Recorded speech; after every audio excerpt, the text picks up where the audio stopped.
Hi, I have quite a simple little video for you today. I'm not really even sure how to describe it. The main motivation, I guess, is looking at a couple of new fashion packs that I have acquired. I wanted to try them on all the different Barbie body types, so I was looking through my collection and I found a doll that I've been wanting to rebody for ages, but that isn't really enough to make up a whole video on its own, so I've just kind of added it in here. I hope that's okay. So yeah, without further ado, let's get into it. Here are the two fashion packs I've managed to get, and I was really pleased to find them because we don't usually get the new fashion packs where I live for like ages after they come out, and I feel like these only showed up in stores in the US like a few months ago, so I'm counting that as a win. I've especially had my eye on this one because of this little butterfly graphic here. It feels a little bit different from what Mattel usually offers in terms of like graphic t-shirts for Barbie. I feel like it kind of has that like Y2K fairy core kind of vibe. The colour isn't necessarily what I would have gone for with it, but you know, you can't win them all. And then for this one, I really liked these little daisies. It reminded me a bit of that like Danish pastel aesthetic that was popular maybe last year. I can't quite remember. I just remember seeing it all over Pinterest, and the printing is really nice. It definitely looks like actual denim, so that's cool. It's not, I wouldn't expect that. It does look like it, so I'm calling that one a win as well. However, the main reason I went for this one is these boots. I feel like we don't often see like new good shoe molds coming from Mattel, and I especially like the fact that the little daisies on there are painted, or at least printed. Again, it's pretty rare to see the shoes in anything other than like one solid colour. Plus, both of them come with some little sunglasses. I think the ones in this pack are like translucent. These ones are a lot more opaque. But I do like the round shape of them. If you couldn't tell from my mini-me, that is my favourite style of glasses. And again, I feel like we don't see that a lot. So I'm excited to try both of these on. I'm going to bring back the mini-me as our first model. She is on a petite Barbie body.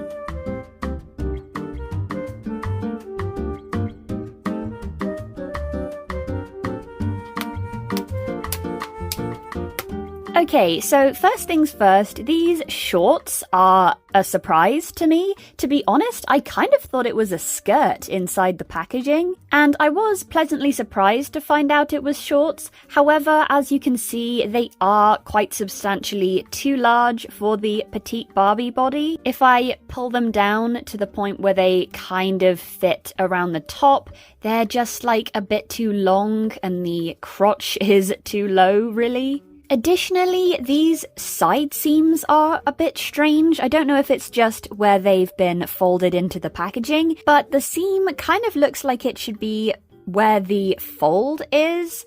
But obviously there's like a lot of gapping there. I'm wondering if these were more intended for a curvy. However, the main reason I got this one, like I said, was for the top, and that fits on the petite really nicely. It does have a little bit of a crop to it, and I really like this shaping at the front here. I'm not super fond of these capped sleeves. I do wish it was either like a proper t-shirt or a tank top. However, I can't deny that it does look really good on her. And yeah, I'm very happy to have added a nice little graphic tee to the collection. I can't try the sunglasses on her because she has a Disney Descendants doll head as the base. And so the Barbie glasses are quite a bit too small to fit her, I think. But the shoes do fit very well. They are quite plain, but I am glad that we got a flat shoe to go with this set. And now I'm going to go ahead and try it on some other dolls. For the standard body type model, we have this rebodied Odile mermaid, who I still really need to get around to rerouting. I'm just so undecided on what hair colour to choose for her. The problem is that she's gonna probably look good in every hair colour, so like, how am I supposed to choose from that?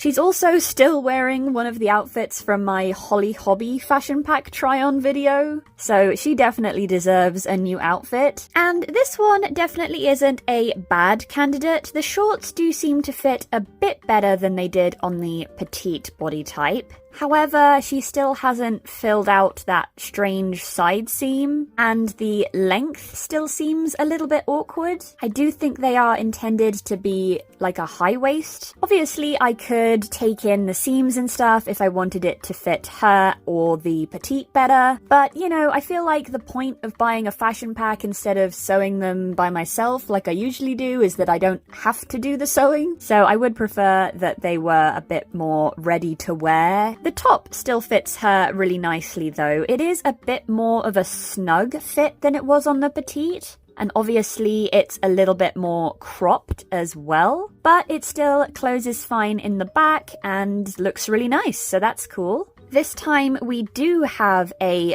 Barbie head on this body, so I can try on the little sunglasses, although they do feel weirdly... Oh, I think they're broken. Yeah, we've got a... Yeah.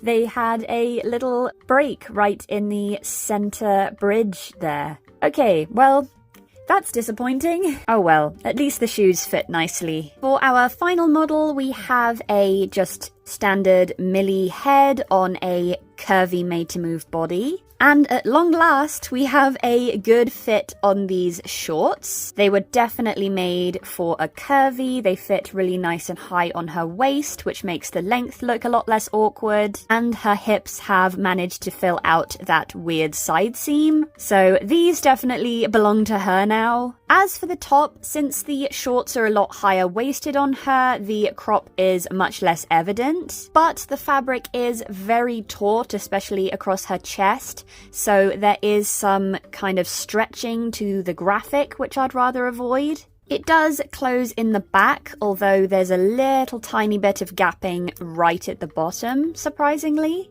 And sadly, the shoes don't really fit at all, which I was pretty surprised by. I guess I didn't realize the difference between regular Barbie and curvy Barbie feet was that pronounced. I always find it a little strange when they combine like two different body type sizes in one fashion pack. Like, if the clothes are meant to be paired together, shouldn't they both fit the same body type doll? Although I guess it's nice that even if you only buy one fashion pack, you can get something for multiple different dolls. So our petite and standard Barbies have a new top, and our curvies have a new pair of shorts, I guess. Now on to the second fashion pack.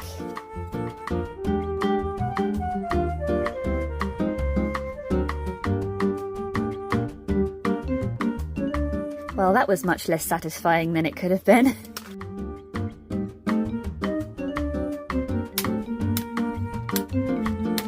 Okay, so as pretty as the dress is, it's definitely a bit big on the petite. She's got a lot of extra room around the waist and the bust. It could definitely be made to fit nicely with a little bit of tailoring, but I think again this one may have been intended for a curvy, especially since the boots do seem to be a little bit larger than normal, which I'm not opposed to in the slightest because they do still fit her feet decently well, and I'm personally not a fan of how tiny Barbie's feet are, so anything that makes them look a little bit larger than standard Barbie shoes I think is a good call. But yeah, I do think we could get a much better fit on this dress with a different body type.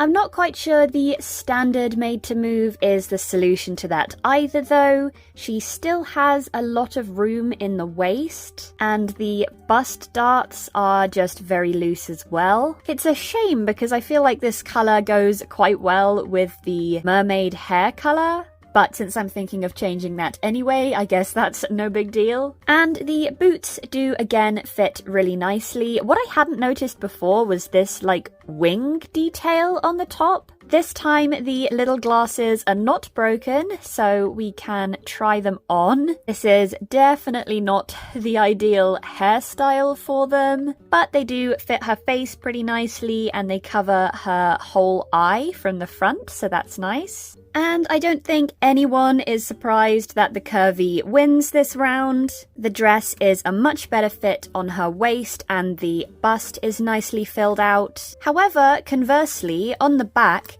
it was actually a little bit of a struggle to close the Velcro near the top. And as you can see, the result is that the print is stretched a bit thin. So I guess that technically means that this dress will not fit perfectly on any body type, which is strange. I will say I don't have any of the tall Barbies, so maybe it would fit them. I definitely think this length would be fine for them, plus I'm fairly sure they also have the same size feet as a curvy, I could be mistaken, so the boots should fit just fine. As you can see, they fit our curvy doll very well, possibly with a little bit more gapping in the back, but that's no big deal. And I think something about her just generally fits this aesthetic really nicely. The dress, like, almost exactly matches her eyes, so I guess that's cool. Since she's also a Barbie head, we can go ahead and try the sunglasses on her. And they mesh a lot better with this hairstyle she's got going on. And yeah, they are a good fit too. The only thing I wish is that the lenses were slightly less opaque. However, I do also think that the translucent plastic may have been the reason why the other pair broke so easily, especially on that very, very thin central piece. So if it means that the glasses stay in one piece, I guess opaque is fine. Okay, so that is the fashion pack portion of the video over with. Now we're going to move on to the, doll rebodying thing I was planning. And the doll in question is this Disney Asha doll from the movie Wish, who I found at Cornwall Hospice Care for £2. And I'll admit I've never actually seen the Wish movie. However, her face sculpt has always just really appealed to me. I'm a sucker for, large ears in character design. And she's just got such a cute little smile and a pretty nose. I also really like the way they did the sculpted braids up here. And the rooted braids are really nice too. They're super fine and tactile. And it's really cool that there's a two-tone color variation in them. So with all that combined, I couldn't leave her behind. Accidental rhyme there. Unfortunately, she only has the standard 5 points of articulation, and she's also missing one shoe, which sucks because this is a really cute shoe design. Her dress is pretty as well, but obviously all these designs are just printed on. There aren't any real layers or embroidery or anything like that. So I don't really mind if this dress doesn't fit her after we've finished rebodying. So unfortunately, I don't have a unlimited supply of articulated doll bodies. So we do have a little bit of a make do and mend situation here. So the best candidates I was able to find in my supplies were these two. The first one is a curvy Barbie body. She isn't made to move, obviously, but she does have knee, elbow, and wrist articulation, which would be a big upgrade from the standard 5 points that Asha has currently. And then we also have this one, who is a DC Supergirl's body. I have a few of these in my collection because I do really like that they have the extra chest joint, as well as elbow, wrist, and knee. They do all have somewhat inclined feet, which isn't ideal. And she has hands that are sculpted to hold something. Maybe she had a shield originally. I can't quite remember. I believe this body was from Wonder Woman specifically. They do both have a fairly similar skin tone, which is not a perfect match for Asha, although on camera that looks like way worse of a match. I really wish I had another body that was closer. However, I may be able to use pastels to make them a little bit closer to her skin tone. I've done blushing on doll bodies before, so hopefully it should be relatively easy to deepen the skin tone. The DC body is obviously a little bit closer to her original body type, but I think the curvy body is a bit closer in terms of skin tone. So I guess I'm going to switch her head onto the curvy body, and then we shall see if it looks okay, and if not, then we'll have to attempt a bit of a DIY. We have a return of this comically large mug for the hot water I'm going to use to soften her head, and I'm once again using a plastic bag to try and keep her from getting completely soaking wet. And after a few minutes, she should be squishy enough that I can remove it and add it onto our curvy. Oh yeah, that color mismatch is really pronounced. I'm gonna switch the lighting so you can see a bit better. That is gonna take quite a lot of pastel to bring it up to scratch. Okay, I'm taking the opportunity while her head's still kind of squishy to try her on the Supergirl's body. Ah, that's an issue I hadn't predicted. The neck peg flares out at the top, and I think that's gonna be too big for the neck hole. Which sucks too, because I feel like her skin tone might be slightly closer to this body. Oh well, I guess we're back to only one body candidate for her. So that means it is time to bring out the pastels. I've got a couple of different sets in the hope that will increase our chances of a good colour match. I did consider spraying her with Mr. Super Clear beforehand, which could maybe make them stick a little bit better. However, I feel like it's so easy to stain doll bodies by accident that surely this should stick without it. I've just got like a soft, fluffy makeup brush to apply it with. I'm going to start with a test on the sole of her foot first. Okay, ignoring the parts where it's like collected in the like plastic seam line spots, I do think we're getting a decent colour change there. And comparing it to her original body, it is a lot closer. So I guess that gives me the go-ahead to try on the rest of her body. I feel like the neck is the main priority because it's kind of like matching your foundation to your neck, you know? That's not ideal. There's like a little scratch in the neck of the body where the colour is collecting. Okay, new plan. I'm going to try and buff the surface of the plastic beforehand, which should hopefully allow us to get some more even colour. So now I've finished lightly kind of sanding / buffing the plastic, and I have mixed up quite a decent colour match, I think, for her original body. You can't really see it on camera. I promise it's close. I'm going to start on the back again so that if I mess this up, it isn't super obvious.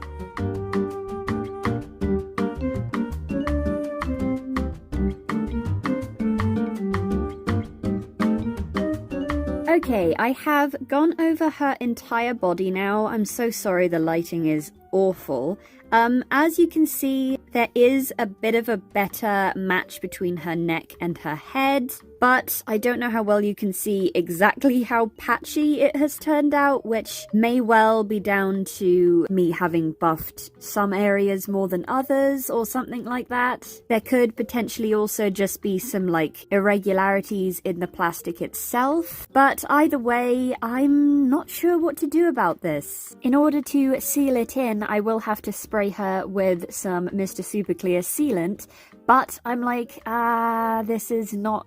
I don't know if I want to seal this. I suppose I could just attempt to go in and literally paint her body, but then it is pretty hard to get acrylic paint to adhere to the plastic bodies. Since I usually thrift all of my doll bodies, I can't guarantee when I will find one that is a better color match, and if I buy one online, I won't be able to tell if it's a good color match until it gets here. I don't know. I'm so disappointed. This feels like such a fail. I almost don't want to add it into the video at all, but like I already talked about it in the intro, so... And, you know, it is important to show when things go wrong. Plus, I suppose this is a good opportunity to get some input from all of you. If you have any ideas on what to do with our poor Asha doll here, then please let me know down in the comments. I suppose the least we can do is give her an outfit. These shorts from the first fashion pack should fit nicely, especially since her original outfit was lilac-y purple. And then I have this simple white Ken top. I picked it out because it has quite a high neck, and I'm hoping it will help hide some of my horrendous pastel colouring attempt. I'm also going to give her these lilac Real Little shoes, which are a bit big, but hopefully they should work with some white socks. Oh man, see, now I'm even more sad that this didn't work out because she looks so cute in this outfit. I feel like the curvy body type really suits her as well. At least the high neck on the top is doing a decent job at hiding my terrible pastel colouring skills. And maybe if we just sort of position her hair the right way, we can cover up some of the issues on her arm as well. I'm so super motivated to get her body situation sorted out because she's so cute and I'm very excited to have her as part of the team. And hey, maybe if we just don't look too close, this might not be quite such a failure after all. In any case, that brings us to the end of today's video. I do hope you enjoyed in spite of my ill-advised attempt at body recoloring. And if you did or found this at all helpful, I would very much appreciate a like and maybe even a subscribe if you'd like to see more. And again, please let me know down in the comments if you have any ideas on how to deal with the rebodying color match situation. See you next time. Bye!